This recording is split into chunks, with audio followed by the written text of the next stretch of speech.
Hi everyone, I am Alexandra. I am in San Diego, California, where today it's sunny and cold, but it's California cold, or I should say San Diego cold, which is, 68 degrees. So nice to have everybody here. I do hope you attended the first presentation. If you didn't, definitely go back and watch that one because they work together. And this is really the second half of the first webinar. So today we're going to talk about Scratch, which is an acronym for the 7 deadly deal breakers when you are coming up with a brand name. So a little bit about myself. That was a different hair day for me. I am the founder of Eat My Words, which is a brand name firm. We are in our 15th year of business. We work with clients like Google, Twitter, Disney, Amazon, so lots of big brands. Right now we're working on a project for Colgate, and this is why I have a Colgate smile. And I am the author of the brand name Bible, Hello, My Name is Awesome, How to Create Brand Names That Stick. You can see the cover behind me, and it was named an Inc. Top 10 marketing book, and a lot of what we're going to talk about today is in the book and a lot of other good content as well. So let's get started and talk about Scratch. All right, so Scratch, so SMILE, so I have something called the SMILE and Scratch test. SMILE is an acronym for the 5 qualities that make a name awesome. And that was in the first webinar.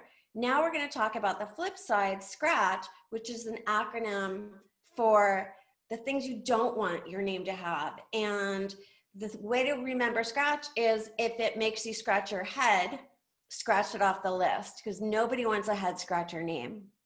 So we are going to take a deep dive into all of these things today, but this is what the acronym stands for: spelling challenged, copycat, restrictive, annoying, tame, cursive knowledge, and hard to pronounce.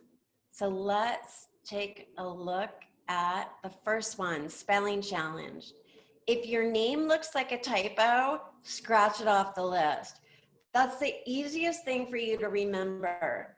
And if you take away one thing from today's presentation, and I really want you to take away more than one thing, but seems to be the biggest mistake that startups make, is having a spelling challenge name. So as I said, they look like typos. When your name looks like a typo, you recognize it, but other people won't. Like, think of Siri, right? If you said, you're going to see a lot of names today that are typos, and just imagine saying any of those to Siri and you'll see where the problem is. They frustrate and confuse people, and nobody wants their name to be butchered, and that's what happens when you have a spelling challenge name. Spelling challenge names offer an immediate solution, but a long-term problem. And what I'm talking about there is the reason spelling challenge names are popular is because people feel this desperation to get an available .com domain name. And look, .com is king. That's what you want. .net is also a great trusted domain name extension. And those are the 2 that I really recommend. But if you are so desperate to get a domain name that you spell it incorrectly, you're really going to cause problems down the road. Yes, it's going to help immediately, but in the long term, you're really going to suffer. So there's lots of ways around that. You're going to learn how to do that. The next webinar in this series is about domain names, and I'm going to show you a lot of ways to get around these problems. So don't feel like you have to spell your name differently. There's a lot of ways around it. Adding a modifier, I'm going to show you so many ways to help solve your problem there and alleviate any domain name pain. So now we're going to have a spelling bee. So get out a pen, or you can use your computer, and I'm going to say the name, and then you're going to spell it, and then I'm going to show you how the startup spelled it. So here we go. The first name is bought, as in I bought some new shoes. Bought. All right, and here is how the startup spelled it. Is that how you spelled it? Yeah, I didn't think so. Now imagine if I said to Siri, find bought. Oh my gosh, she just heard me on my phone. Okay. Should I ask Alexa too? All right.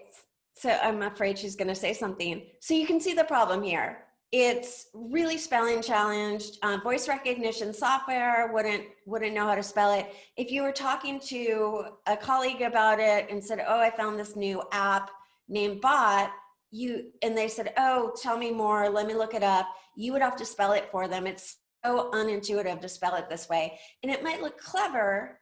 And yeah, hey, it's clever to spell your name that way, but is it a good idea? No. So really think about these things before you decide to make a decision like this and spell your name differently than it sounds.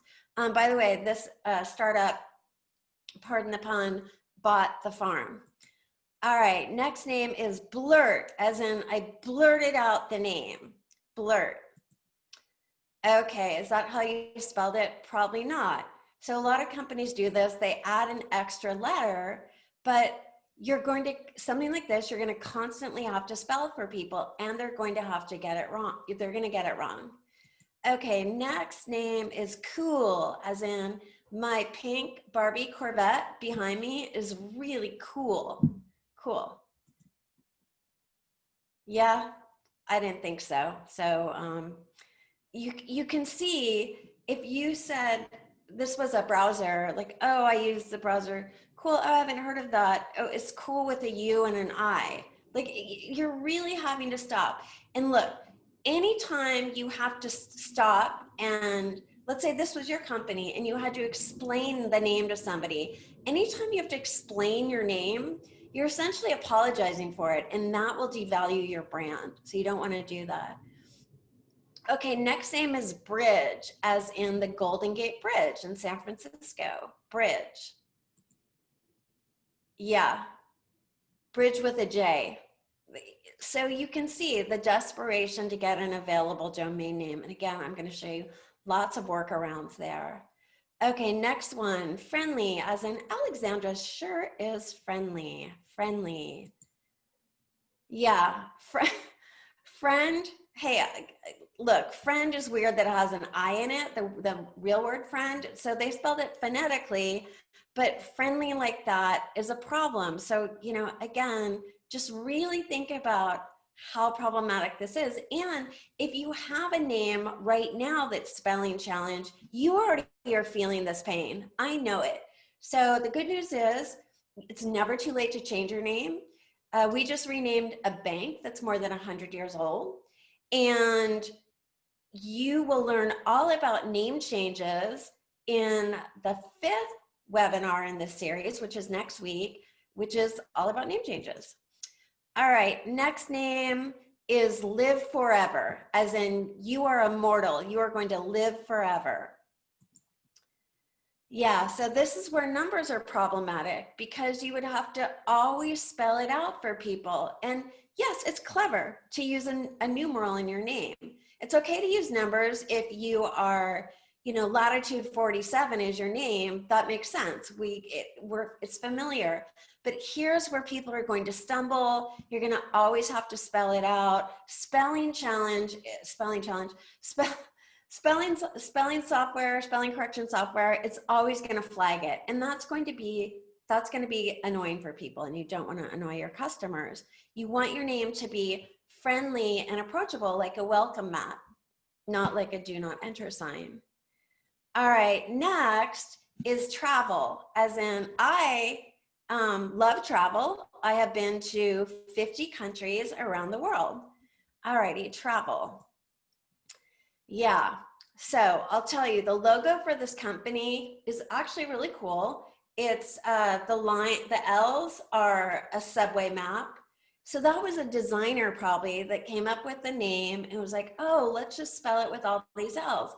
Can you imagine always having to spell out your name for people and counting, well, is it 3 L's? Is it 5 L's? Is it 4 L's?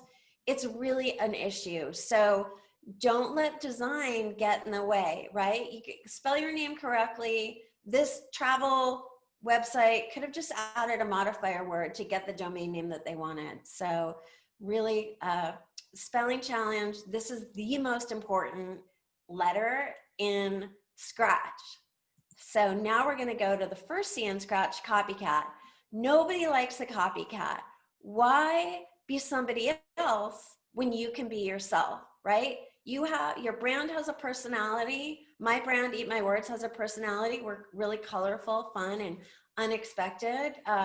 Behind me is a giant clamshell that is stuffed with succulents. I made it. That's unexpected. Oh, I would never think to put succulents in a clamshell. So think about your brand. What are the attributes of your brand? What are you? You don't want to be like other people. What's unique about yourself? Eat My Words were unexpected, playful, and creative. So really think about how is your brand different, not how do you want to copy somebody else. So let's talk about copycat some more. So you look unoriginal, right? You don't want to do that. You remind people of competitors' names. It doesn't give you a distinguishable brand at all. You just sound like everybody else. And this is really important. When you're a copycat name, you can put yourself at risk for trademark infringement. You don't want to do that. You definitely want to have your name's trademark screened before you just settle on a name, start using a name. And here's a tip.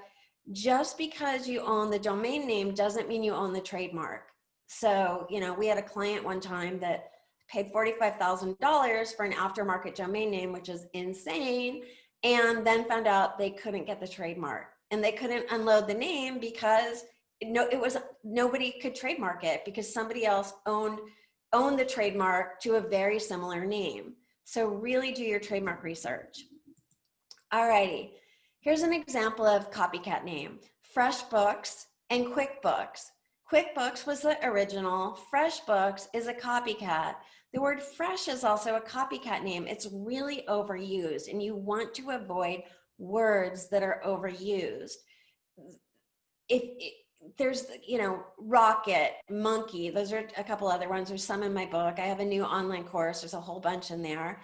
But really, a lot of people work in a vacuum too. Look around you, figure out what are names that other people are using, and you don't want to sound like them. Here's a really good example. Pinkberry, as you may know, is a wildly popular frozen yogurt chain. And I think they became popular because Paris Hilton was probably, photographed eating some Pinkberry. Maybe she had on a t-shirt, and everybody copied Pinkberry. Look at all of these names I've found in frozen yogurt stores that copied them.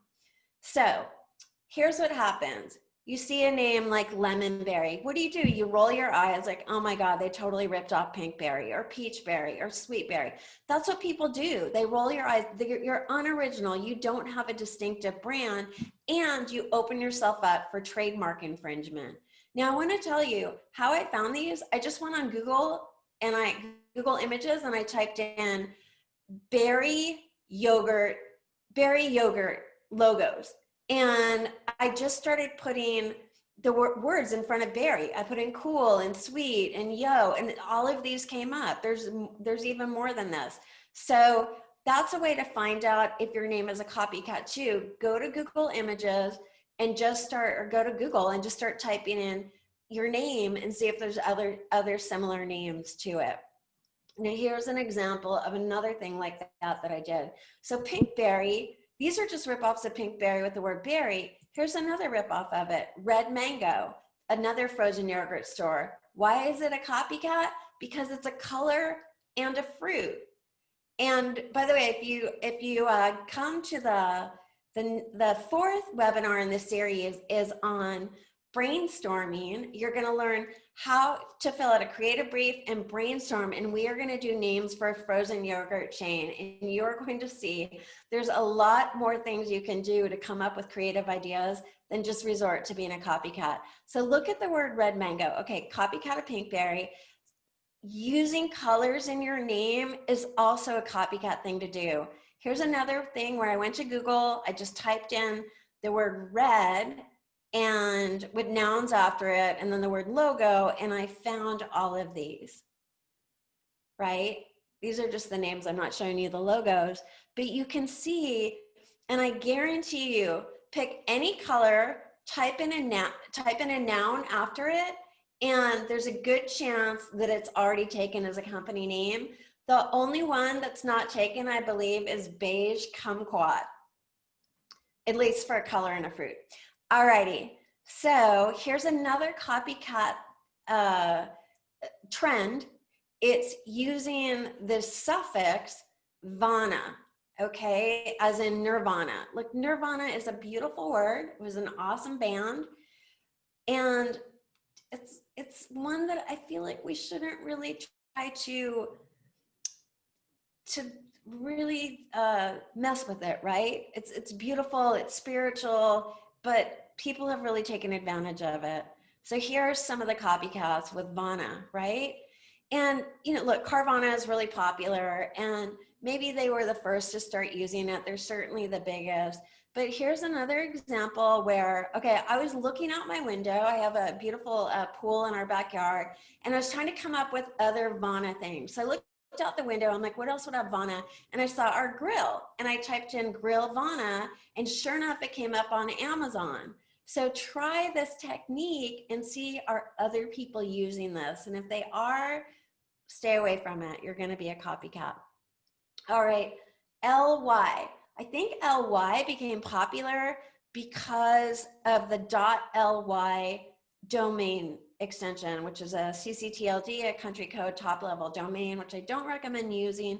They can be problematic for a number of reasons, just because your customers will forever stumble over them. The .ly, by the way, is the country code for Libya. I have been to Libya, and trust me, if you had to go to Libya to use this domain extension, you probably wouldn't use it. I was chased by a madman through Libya. It's a really crazy story. Alrighty, here are some of the LY names. Some of these are use .ly, some don't. Grammarly kills me. It's a grammar checking website with a grammatically incorrect name. So like these bucket listly, really? So like these are just ridiculous. All right, so now another copycat trend are some other suffixes to avoid. I'm just gonna let you look at these, and you can probably see these and think of something where like, oh, stir from Napster, or if I, like Spotify. So, you know, and some of these are really, you know, there's yoga-losophy and yogaology. Yoga has every extension ever. I am pretty sure yoga, you could look up with any of these words and it would be taken. So really be careful of these suffixes. All right, so now we're gonna get into restrictive. Restrictive names lock you in, and you do not want to get trapped by your name. What you need to do when you're naming your startup is look into your crystal ball and see, what will you be in the future? And we all know that startups pivot, right? Sometimes more than a couple times. So you really want a name that's a wide enough umbrella, so no matter what your company is or does, your name still fits. So you don't want it to be super narrow. So let's take a look at more about restrictive. Okay, these names lock you in. They limit future growth, right? They lack long-term planning. That's why you need a crystal ball, and you need a magic 8-ball. Don't rely on it too much for creativity, but just it's good, I find, to have toys and color around when you're brainstorming names, which is why you see my Corvette behind me, and you're not seeing what's in front of me, but I have, you know, a surfboard. There's a surfboard fence with 26 surfboards outside my office.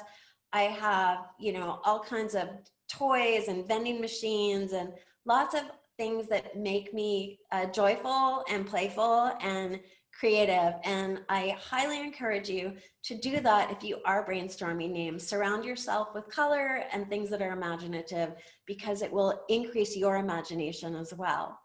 All right, so yeah, and then restrictive names can tie you into a name you've outgrown. So here's a great example of that, Canadian Tire. So in Canada, 9 out of 10 Canadians shop at Canadian Tire once a week, which I find hard to believe, but I did read that. So that doesn't make any sense, right? Like why, like what's up with that? Like why, how many times in your lifetime do you even go to a tire store? Well, here's the deal.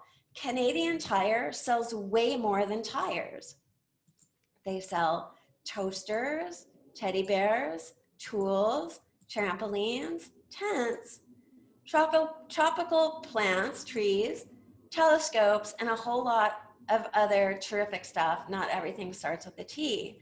So here's what happened. Canadian Tire outgrew their name, right? They started out as a tire store. I don't know how they started adding more things. So obviously the people in Canada know that. One of the reasons they know is because in the 80s, Canadian Tire's tagline was more than Canadian Tire, we sell more than tires, like kind of a waste of a tagline.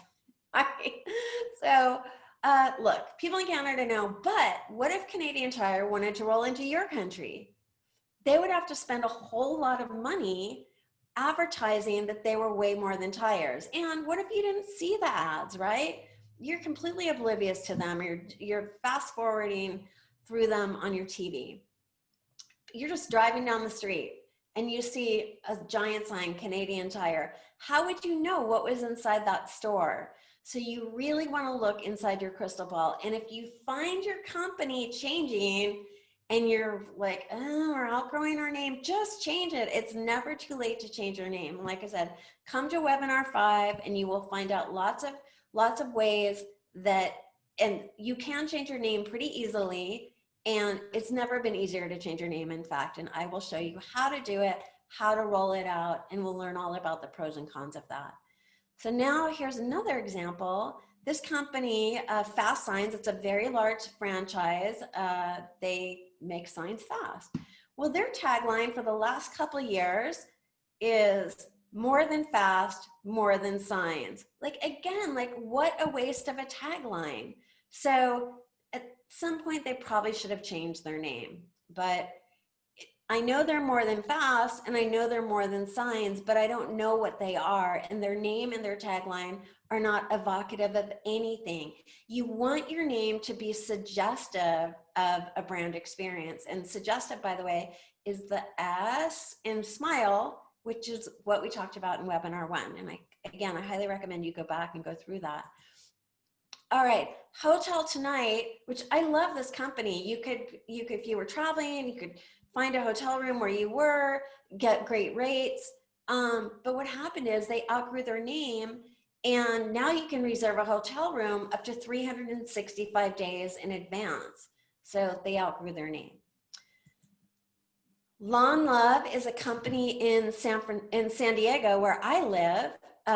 It's a startup that, it's an app. You can request somebody to come over and love your lawn, do yard work, mowing, all the stuff that you would need to do to your lawn. But now they also offer Christmas light installation and snow removal. I didn't get the snow removal part because I live in San Diego, but now I get it. Oh, it snows on some people's lawns and you have to remove it. But Christmas tree light installation, total disconnect. They outgrew their name really quickly.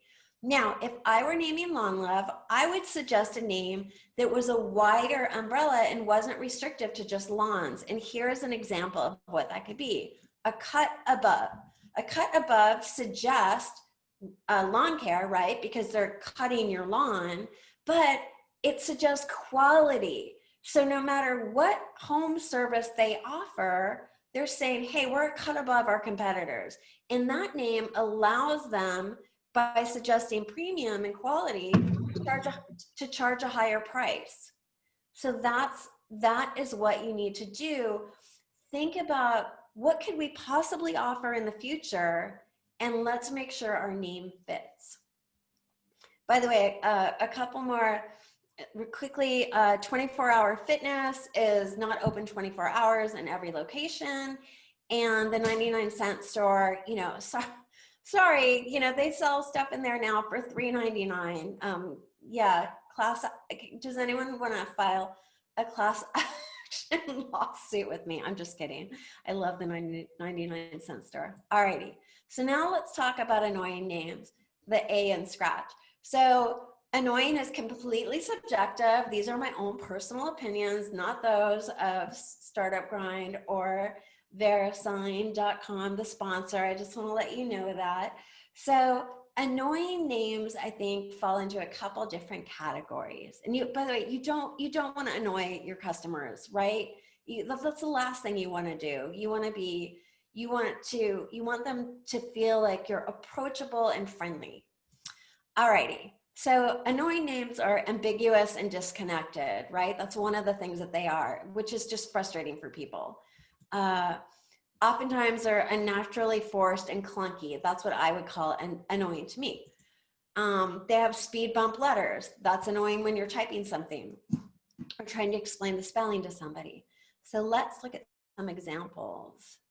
All right, these are what I'm calling forced mashups. So you know mashup is where two words come together, like Groupon is an excellent mashup, Cinnabon, there's so many good ones out there. There's a lot in my book, but you want your Pinterest is a really great one, right? Pin plus interest. So you want, if you're going to mash up a name, it's called, by the way, the formal fancy word for that is a portmanteau. If you're going to do that, you want it to sound like a real word. So here's some forced ones. This is one of the worst I've ever seen. Femme-fessionals. Ladies, seriously, would you want to put that on your LinkedIn profile? This is a group of executive or business women, right? Like, to me, they try too hard. And by the way, the word entrepreneur, like, don't ever try to mash that with anything. It's such a clunky and uncomfortable word. And by the way, Entrepreneur Magazine is doing a lot of trademark a lot of people have infringed on their trademark and they're pretty litigious. So I would stay away even from the word entrepreneur, but it's just we all know it's a big clunky word and we hate it because we are entrepreneurs and it's hard to spell. It's hard to say. There's too many vowels. It's too many syllables. So that's one to stay away from. But yeah, femme, it's not good. A name that's great with femme in it is fempire, right? Like empire, that sounds, it's a natural, easy, I wouldn't even call it a mashup. It's kind of a tweak. They've taken the word empire and put an F in front of it to make empire. Here's another one, screencastify. I didn't know what screencasting was until I created an online course, but here they're trying to combine screen and cast, right? To make a word, screencast, and then ify, as in Spotify. So it's kind of like this amalgamation of three different words. It's really clunky, forced, and unnatural. You want your name to sound like a real word. And an example of this is I think the acid test. One day, a million years ago, I was driving to work at an ad agency. I started out as an advertising copywriter, and I saw a billboard, and it was from Intel, and it said Pentium. And my very first thought was, I must have missed a day in chemistry class, because to me, it sounded like something on the periodic table of elements. And I was like, how do I not know Pentium? Because it sounded so much like a real word. That's what you want your name to be. You want it to sound natural. Like Groupon sounds like a real word. So think about that. These don't sound natural. All right, now I'm going to talk about tweaks, as I just mentioned. These are some weak tweaks. First of all, a good tweak is like Speedo. They took the word speed, they added an O, Speedo. That's simple. If you're going to just add a couple letters, like Expedia, that's a tweak because I've taken expedient and dropped a vowel. Optima, it sounds like a real word. So that's what you want to do with a tweak, where you're just changing a couple little letters. You're not mashing two things together. So Lernia, this is a name. This is what I would call this is what I call lazy. This is the lowest common denominator. Oh, let's add an IA, or let's add an A. Don't do that. It's like, you're not, by the way, this rhymes with hernia, which I also think is a bad thing to do. What's the name? Lernia rhymes with hernia. Like, you wouldn't want to say that to someone. So this is weak. Here's another one, washio. why did they do this? At first, I thought it's because, oh, maybe they wanted to use the .io extension to get their name. But then I looked it up and it wasn't that at all. So they were just being lazy. Don't do that. There's so many other ways to be creative. And again, if you come to the brainstorming webinar number 4, you're going to learn a lot of ways where you don't have to resort to these kind of lazy ways to name things. All right. The next annoying trend is what I'm just going to call it puzzling, because I want you to see if you can solve this puzzle. Okay, if anybody, I'm not seeing what you're writing right now because I'm focusing on my screen, but if anybody knows the answer to this puzzle, I'd love to see it later in the chat notes. Alrighty, this is a name that's spelled backwards. And when I said that just now, do you immediately know what that is? Probably not, unless you're dyslexic. I have a namer friend, Steve, who is dyslexic, and it's a great trait that he has because he can see things in words that other people can't. But if I asked you right now, spell your first and last name backwards really fast, you probably wouldn't be able to do it unless your name is Jim Fox.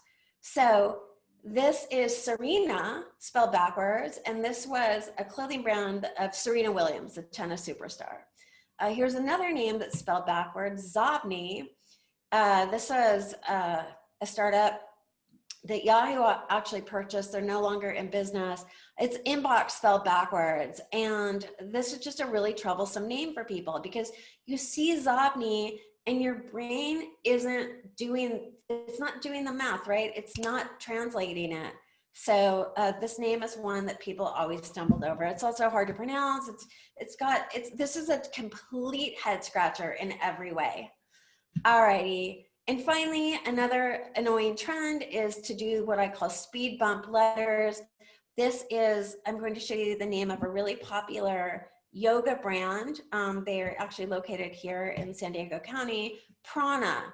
Okay, I get it. Well, I don't really get it. Okay, look, when I first saw this name, I thought it was PR Anna, like a PR executive named Anna. And it's not, it's Prana. And I think the A had something to do with a yoga pose in their logo. But look, this is a really silly way to spell your name. Anytime you're using lowercase letters or you have a speed bump letter in your name, or what's called camel casing, is like if you have a word together, your name is together. Like let's say FreshBooks had a capital B for books. That's what I call camel casing because it has a hump. That's going to be troublesome for people. Sometimes it's okay. I generally don't like it because again, people are going to stumble over it. So this is really silly. This is a very established company now. They were purchased by Columbia Sportswear. I've seen this name in press releases, and the press will often spell it Prana, not this way, but as a proper noun. Your name should look like a proper noun. Imagine your name in the Wall Street Journal in black and white, or in TechCrunch in black and white. And so whatever big publication you want to be in, imagine your name written in black and white as a proper noun. That's how you want it to appear. That's how the press wants you to write it, and that's how proofreaders want you to write it. All right, next is using an exclamation mark in your name in place of a letter. Not a good idea. All right, I'm gonna speed through some of this because I see I'm kind of short on time. I want you to have time to answer some questions. So Tame, you don't wanna have a name that's tame because you need to stand out and get noticed. You don't wanna blend in. You don't wanna blend in. You need to stand out in a sea of sameness. Alrighty, tame names, they don't inspire or excite people. You need a name that does that. You want to make a strong emotional connection. And emotional is the E and smile back in the smile test. Tame names are often just descriptive and boring. They leave nothing to the imagination. And yeah, they blend in instead of stand out. Here's a really good example. I call this the cloud crowd. Here's a tongue twister. The cloud crowd. Yeah, they all sound the same, right? They're not really standing out. So they're just mediocre. right? You don't want your name to be mediocre. Now here's an example. I'm going to show you of a company that we named. It was, you know, cloud-based. Every company's cloud-based, right? It's just like, you don't even need that word in your name. We're all in the cloud now. Everything's in the cloud. It's just kind of a given, right? So this company was named Cirrus, little u, and then Cirrus, like the cloud. They wanted to change their name. They came to us. It was, data analytics, super boring thing to name, but you know, hey, we love a challenge at Eat My Words. So we discovered that analytics, it's all about patterns. You know, people are looking for patterns. And so we looked at names of patterns, and we saw the name Argyle. And Argyle is a pattern that is familiar to men, which is primarily their target audience. And Argyle is a diamond pattern. So we said that this company was all about finding diamonds in the data. So you can see it's a name that was like really well thought out. It has a story behind it. It's really, it has a lot of imagery with Argyle. The eye and smile is for imagery. All right, here's another, I'm saying B2B names don't have to be changed because B2B companies often think that they need to be really safe and boring, and you don't. Trust me, I'm a B2B company. Our company is Eat My Word, our name is Eat My Words, and we attract big companies to work with us. So don't feel like you have to be boring. True Measure is a company that we named that specializes in measuring employee performance. So a true measure of that. Here's another B2B name. Bedrock is a law firm that specializes in working with startups to create their foundation documents. And Bedrock being the foundation, that name is visually evocative. It made an emotional connection.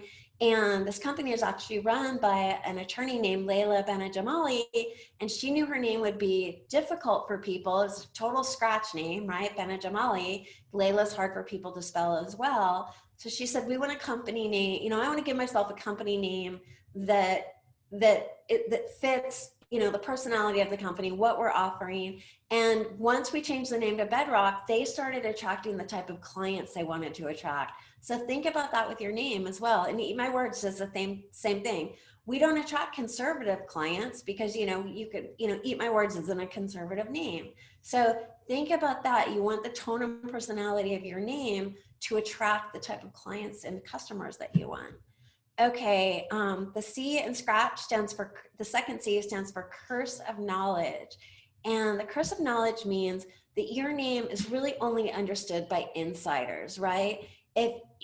Look, a lot of startups have technical founders, they're named by engineers, and this is where these kind of super techie names happen, where the engineers get it, but you kind of forget your customers might not know. So these type of names are meaningless to most people, and they can alienate customers. And curse of knowledge names are often foreign language words. So let's look at a couple of these. This word, first of all, it's hard to pronounce, but what is Yatme? You know, if anybody knows this, hey, if anybody can answer this, I will send you a free book. All right, and I'll even sign it. All righty, it's an event management platform. What does that name have to do with that? Well, Yatme is an antiquated verb meaning to unite closely. How would anybody know that? You don't want your name to be antiquated. So this is where people go deep, right? They're like, oh, but our name means this in Swahili. Look, most people don't know Swahili, right? Case in point, this company is pronounced Mazinga. It is a learning technology provider. How would you know that? You would forever have to spell this name as well and help people pronounce it. And it is the Swahili word for hive. How would you know? All right, C. Jane Farm was a vertical farming company that was feeding the world. The name, no one over 30 understood. It was a nod to these grade school primers, the Dick and Jane grade school primers that were popular from 1930 to 1965 and into the 70s. We had Dick and Jane when I was in, kindergarten, grade school. So, but nobody knew what C. Jane Farm was if they were pretty much a millennial. or old or younger, sorry, anybody younger than 30. So we renamed the company. I'm not going to tell you what we renamed them, but you will find out if you go to webinar 5 on name changes. Alrighty, that's a little teaser for you. Next, hard to pronounce.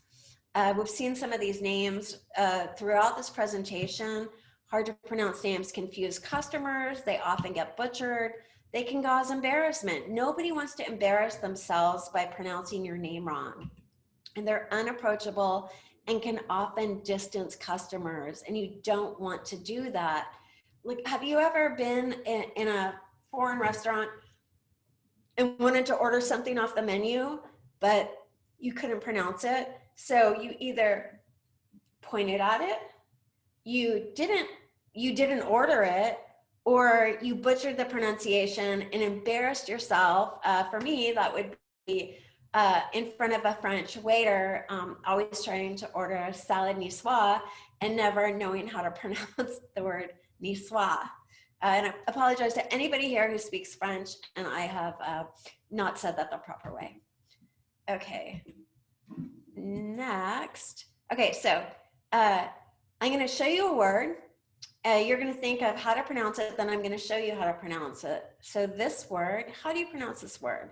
Well, most people pronounce this nectar, but this company is named, it's pronounced nectar, but nobody pronounces it nectar. They all pronounce it nectar. So remember this, it doesn't matter how you pronounce it, it matters how people want to pronounce it and will pronounce it. So make sure that people pronounce it the way you want it pronounced. What is this name? Most people would pronounce it Todoist. That's what I thought it was, but it's actually Todoist, as in to-do list. Doesn't look like that, right? How do you pronounce this name? Well, it has two pronunciations that are popular, TCHO, because it's in all caps, and this is what I call capital punishment. You don't want to do that with your name. Their logo is in capital letters, but that doesn't mean your name needs to be. Other people pronounce it cho, or some people have heard pronounce it techno because they think it's some, abbreviation for that. It's actually pronounced cho, as in the first 3 letters in chocolate. It's a chocolate company. So how would anybody know that? This one you may know if you're familiar with this beverage. By the way, when we work with Coca-Cola, they showed us this name of a competitor and said, we don't want a name like this name because nobody knows how to pronounce it and it's alienating customers. We want a name that's friendly and approachable.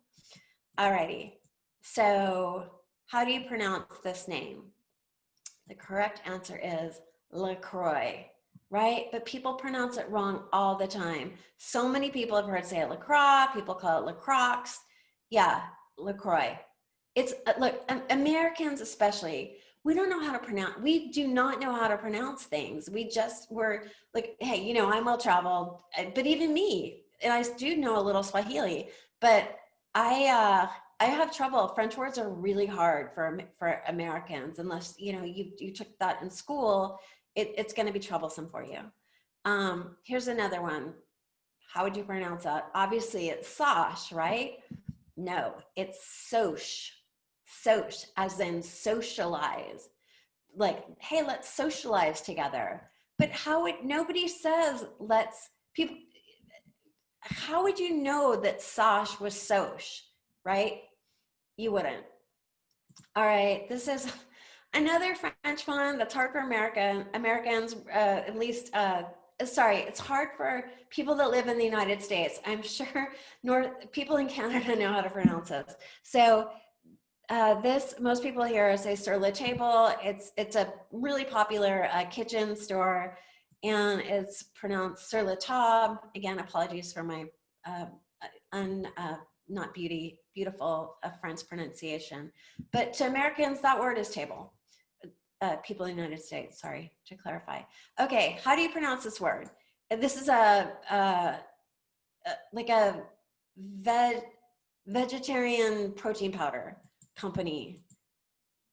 Is it Vega, like vegetarian, Vega as in vegan, or Vega as in the car, like the totally like retro car from the 70s, a Vega. Which one? Well, I would think it would be one of the first two, because it's like a vegetarian based company.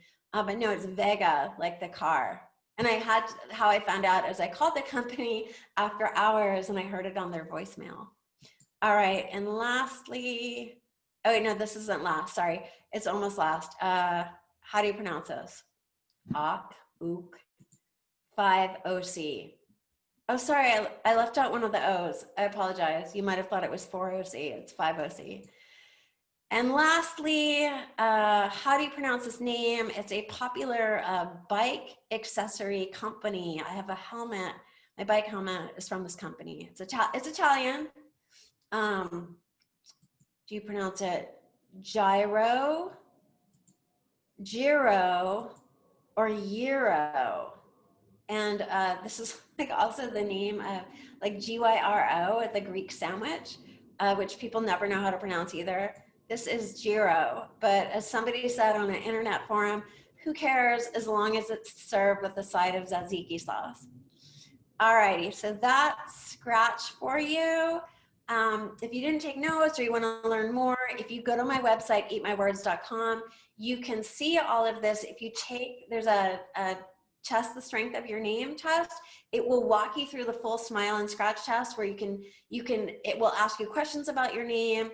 You answer them and it will give you either good feedback or some suggestions on what you could do to improve it. Alrighty, so key takeaways from this presentation.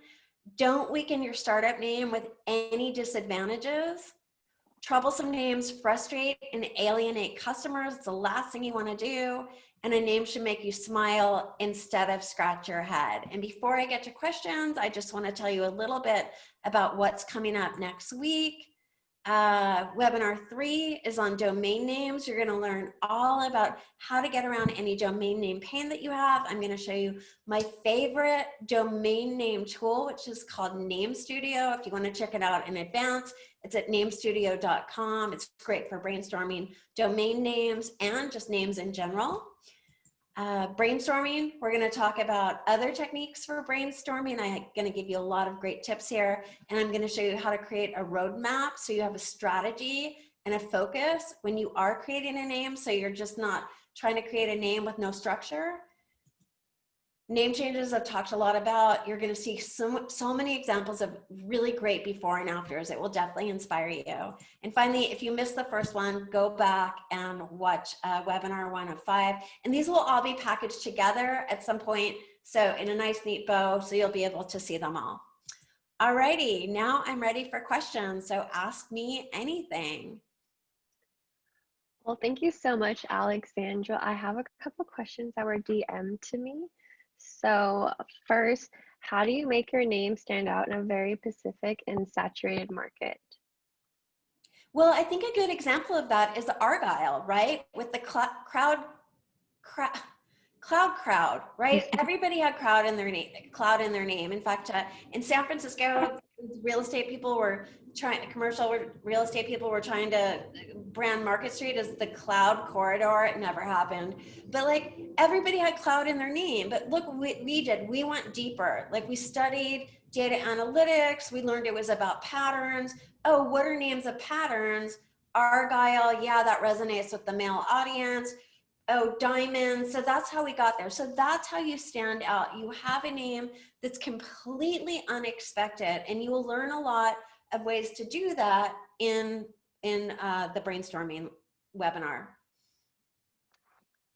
Great. So another question we have is, our name is the first thing people see. How do we entice them to look further if we don't want to have a super specific name? Well, I think, look, a name, there's so many things besides your name, right? So I think having a tagline can work, right? Having a strong tagline. One of my favorite taglines is for cotton, and it's the fabric of our lives, right? Like it makes a strong emotional connection. So having a tagline that makes a strong emotional connection is a great idea. Having a really strong visual identity. So you want to hire a good visual identity designer, having great branding materials, a great website, you know, strong social media. The name it's the front door, and then you have to open it and have everything else. But I encourage you to really think about creative names. And look, you saw some really bad names today, but in these other presentations, you're going to see examples of really great names. And I highly encourage you to look at that, because it will help you think about your name differently and maybe consider, like, should we change our name? Okay. And then we also got a new one right now is what is too long for a name, either too many letters or too many syllables? So basically, just from your expertise, what would you say is the right amount of letters to put in a name, or syllables or words? Well, ideally, look, everybody asks us for a one, Colgate right now wants a one syllable, yeah, monosyllabic is a fancy way, one word name, right? One syllable. Chances are you are never going to get that. If you, because all those names are taken. A lot of people do these compound names, like, you know, Facebook or Snapchat, right? Compound names. So usually you're going to get like a two syllable, two word name that's, you know, mushed together to form one word. That's what a lot of people strive for, because they know that's about the best they can get. But hey, here's what I will tell you. If you have a long name that's memorable, it's better than a short name that's not. Case in point, RTR. 3 letters, RTR, completely meaningless, right? Here's the name, Rent the Runway. That's a long name. It's a unicorn. Rent the Runway, it's visually evocative. It makes a strong emotional connection. It's really memorable. It is suggestive. It has everything going for it. So remember, unicorn, long name. So that's something to think about. Wow, I actually love that answer. Our last question of the day is, I'm in a similar situation as the Canadian Tire, where we started off with one product and grew. While we are rethinking of new names, do you recommend staying somewhat close to the original name? I know you're going to probably go over this in Yeah, number no, 5. that's a really good question. I have a great answer for that. There was a hamburger joint in Canada named Joey's, and they evolved and they became this kind of high-end steakhouse, but they were still called Joey's, and the name did not fit them at all. So they wanted to change their name because they were also being faced with trademark infringement. It was really the real reason they wanted to change the name. But I thought, hey, the name Joey's, how would I know as a visitor to Vancouver that was a high-end, and plus if I was looking for a high-end steak place, I wouldn't choose a place named Joey's, right? So they were all about Bellinis. That was their signature thing. People would go there and order pictures of Bellinis. So the name that I suggested a couple names to them, but my favorite one was Joey Bellini's. So they kept the name Joey. And oh, by the way, there was no Joey. There was never a Joey. So the press would always have to, because the PR people would have to answer questions from the media. Oh, we would tell us the story of Joey. Well, there is no Joey. They couldn't tell the story on the website. So Joey Bellini, you absolutely would know that is not a real person. Bellini is not a real name any more than Tommy Bahama or Johnny Rocket is a real name, right? So that's, if you're going to make up the name of a person, make sure it's the name of something that's clearly not a real name. So Joey Bellini's was great. I also like the name Joey Sinatra's, because you knew that Sinatra wasn't going to be the last name either. So that was a nice lateral move where they kept part of the name. And by the way, somehow they were able to keep the name Joey's. So that was a beautiful lateral move for them where they would have been able to retain part of it. So yeah, you can do that. And I recommend doing that if it's possible. Perfect. Well, that's all the questions we have today. Thank you so much. I definitely have found a new appreciation for all the names. I've been looking around our apartment like, that's really clever. Like, that's really clever. I wonder if Alexandra did that. Thank you. Thank you. All righty. Well, I'll see you guys in future webinars. If you have any questions, feel free to email me, alexandra@eatmywords.com. Thank you, everybody. We'll make sure you sign up for the webinars for next week, and we'll see you then.